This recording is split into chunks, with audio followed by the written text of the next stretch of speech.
ಗಣಪತಿ ಹಬ್ಬ ಹೇಗೆ ಆಚರಣೆಗೆ ಬಂತು? ಗಣಪತಿ ಹಬ್ಬ ಮಾಡುವ ಉದ್ದೇಶವಾದರೂ ಏನು? ಇದ್ರ ಬಗ್ಗೆ ತಿಳ್ಕೊಳ್ಳೋಣ. ಗಣಪತಿ ಹಬ್ಬ ಆಗಸ್ಟ್ ಅಥವಾ ಸೆಪ್ಟೆಂಬರ್ ತಿಂಗಳಿನಲ್ಲೇ ನಾವು ಆಚರಣೆ ಮಾಡ್ತೀರಿ.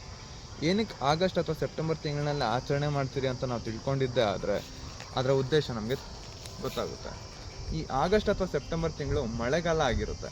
ಈ ಮಳೆಗಾಲದಲ್ಲಿ ತುಂಬ ಈಸಿಯಾಗಿ ರೋಗಗಳು ಹರಡ್ಕೊಳ್ಳುತ್ತೆ. ಸೊ ಇದೇ ಉದ್ದೇಶಕ್ಕೋಸ್ಕರ ನಾವು ಗಣಪತಿ ಹಬ್ಬವನ್ನು ಆಚರಣೆ ಮಾಡ್ತೀರಿ. ಈ ಮಳೆಗಾಲಕ್ಕೂ ಗಣಪತಿ ಹಬ್ಬಕ್ಕೂ ಇರುವಂತಹ ಸಂಬಂಧ ಏನಪ್ಪ ಅಂತಂದರೆ, ಈ ಮಳೆಗಾಲದಲ್ಲಿ ಈ ಕಸಗಳನ್ನು ಕಡ್ಡಿಗಳನ್ನು ಸೇರ್ಪಡೆ ಮಾಡ್ತಿತ್ತು ನೀರು ಕೆರೆಗಳಿಗೆ, ಕುಂಟೆಗಳಿಗೆ. ಅದೇ ರೀತಿ ಈ ಬಯಲಿನಲ್ಲಿ ಶೌಚ ಮಾಡಿರುವಂತಹ ಮಲ ವಿಸರ್ಜನೆ, ಮೂತ್ರ ವಿಸರ್ಜನೆ ಕೂಡ ನೀರಿನ ಜೊತೆ ಸೇರ್ಪಡೆಯಾಗಿ ಕೆರೆಗಳಿಗೆ, ಕುಂಟೆಗಳಿಗೆ ಹೋಗಿ ಸೇರ್ಕೊಳ್ತಿತ್ತು. ಅದೇ ಮಲ ವಿಸರ್ಜನೆ, ಮೂತ್ರ ವಿಸರ್ಜನೆ ಒಬ್ಬ ಅನಾರೋಗ್ಯ ಪೀಡಿತ ಮನುಷ್ಯನಿಂದ ಆಗಿದ್ರೆ ಅದೇ ಅನಾರೋಗ್ಯವು ಕೂಡ ಇಡೀ ಊರಿಗೆ ಹರಡುತ್ತಿತ್ತು. ಯಾಕಪ್ಪ ಅಂತಂದರೆ ಈ ಮಲ ವಿಸರ್ಜನೆ, ಮೂತ್ರ ವಿಸರ್ಜನೆ ನೀರಿನ ಜೊತೆ ಸೇರ್ಪಡೆಯಾಗಿ ಕೆರೆಗಳಿಗೆ, ಕುಂಟೆಗಳಿಗೆ ಸೇರ್ಕೊಳ್ತಿತ್ತು. ಅದೇ ಕೆರೆ ಕುಂಟೆಯಲ್ಲಿರುವಂತಹ ನೀರು ಕುಡಿಯೋದಕ್ಕೆ, ಬಳಸ್ತಿದ್ರು. ಸೊ ಆಗ ಈಸಿಯಾಗಿ ಕಾಯಿಲೆಗಳು ಮನೆಗೂ ಹರಡ್ಕೊಳ್ತಿತ್ತು. ಎಷ್ಟೇ ಆಯುರ್ವೇದ ಔಷಧಗಳು ಬಳಸಿದ್ರೂ ಕೂಡ ಈ ಅನಾರೋಗ್ಯ ಸಮಸ್ಯೆಯಿಂದ ಹೊರಬರೋದಕ್ಕೆ ಆಗ್ತಾ ಇರಲ್ಲ.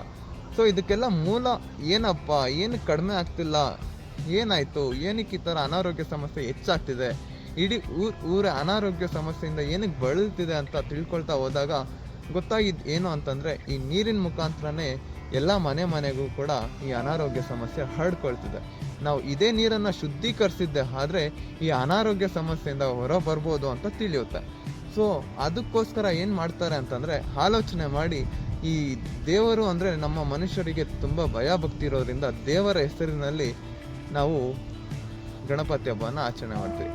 ಏನಕ್ಕೆ ಗಣಪತಿ ಹಬ್ಬವನ್ನೇ ನಾವು ಚೂಸ್ ಮಾಡಿದ್ದು ಅಂತಂದರೆ, ನಾವು ಚೂಸ್ ಮಾಡಿದ್ದಲ್ಲ, ನಮ್ಮ ಹಿರಿಯರು ಏನಕ್ಕೆ ಚೂಸ್ ಮಾಡಿದ್ದು ಅಂತಂದರೆ, ಈ ಮೈಥಾಲಜಿಕಲ್ ಸ್ಟೋರಿ ಪ್ರಕಾರ ಗೌರಿಯು ಸ್ನಾನ ಮಾಡಲು ಹೋಗುವಾಗ ಈ ಅರ್ಶನದಿಂದ ಮಾಡಿರುವಂತಹ ಗೊಂಬೆಯನ್ನು ಮಾಡಿ ಆ ಗೊಂಬೆಗೆ ಪ್ರಾಣವನ್ನು ಕೊಟ್ಟು ಗಣಪತಿ ಎಂದು ಹೆಸರಿಟ್ಟು ಕಾವಲು ಕಾಯಲು ಇಟ್ಟು ಹೋದರಂತೆ. ಸೊ ಅದಕ್ಕೋಸ್ಕರ ಈ ಅರ್ಶನದಿಂದ ಮಾಡಿರುವಂತಹ ಗಣಪತಿಯನ್ನು ಗೌರಿಯು ತಯಾರು ಮಾಡಿರೋದ್ರಿಂದ, ಸೊ ಅದನ್ನೇ ಇವಾಗ ಅರ್ಶನಕ್ಕೆ ಆಂಟಿಸೆಪ್ಟಿಕ್, ಆಂಟಿವೈರಲ್, ಆಂಟಿಬ್ಯಾಕ್ಟೀರಿಯಲ್ ಪ್ರಾಪರ್ಟೀಸ್ ಇದೆ. ಸೊ ಆ ಪ್ರಾಪರ್ಟೀಸ್ ಇರೋದ್ರಿಂದ ಈ ವೈರಾಣುಗಳಿಗೆ, ಬ್ಯಾಕ್ಟೀರಿಯಾಗಳಿಗೆ ಅನ್ಫೇವರಬಲ್ ಕಂಡೀಷನನ್ನು ಉಂಟು ಮಾಡುತ್ತೆ. ಸೊ ಅದರ ಬೆಳವಣಿಗೆ ಈ ಕೆರೆಗಳಲ್ಲೇ ಕಡಿಮೆ ಮಾಡುತ್ತಾ ಹೋಗುತ್ತೆ. ಸೊ ಅದಕ್ಕೋಸ್ಕರ ಈ ಗಣಪತಿ ಹಬ್ಬವನ್ನು ಆಚರಣೆ ಮಾಡ್ತೀರಿ.